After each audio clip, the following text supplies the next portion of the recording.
would say British Classic. studio, Yes. please. Cinema. I was thinking of sort of like Ealing Studios and places along those lines. I think the idea kind of came about from a couple of different kind of directions in a way. I had one idea that was like a horror movie idea, and another idea that was more of a comic romp, where I kind of wanted to do a story about somebody who gets thrown into the lead role of a Bond movie, and so these ideas are sort of ephemerally floating about somewhere in my head.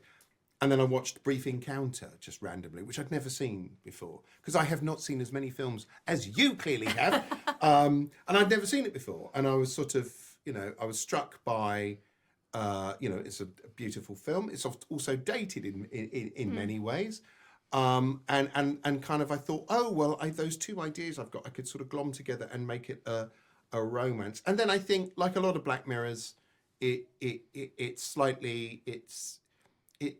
a story where there's AI in it, but it's not kind of, in this particular story, it's not like waving its arms in horror and sort of screaming, and it is interested in what is real and what is human. And hopefully it's not coming up with a definitive answer. It's still slightly mysterious. It's almost like a ghost story as well, in some ways. So I it's just a space I like playing in. In Plaything in particular, I think we're probably all still processing what happened during the pandemic and what that meant for society and what it did to us individually in ways that there's probably a bit of processing that going on in the background in that episode, with that, which I wasn't specifically channeling. Obviously, his character in that episode has particular points of view on, again, I'm trying not to spoil the episode. He plays a character who's clearly quite isolated within that world and is maybe slightly shunned by society or finds it hard to fit in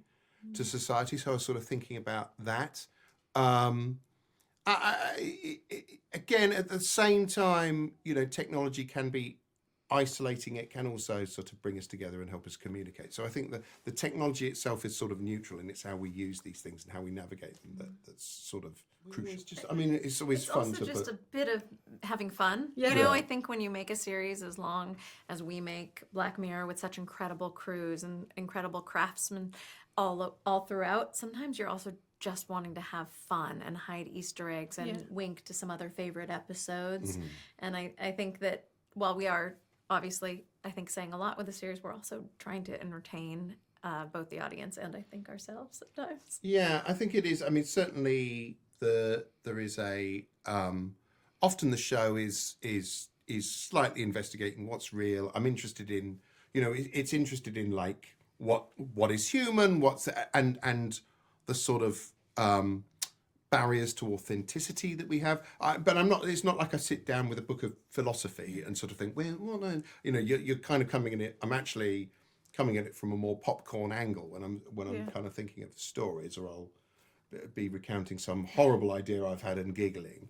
But definitely we're evoking San Junipero quite clearly in a couple of episodes and places there. Yeah.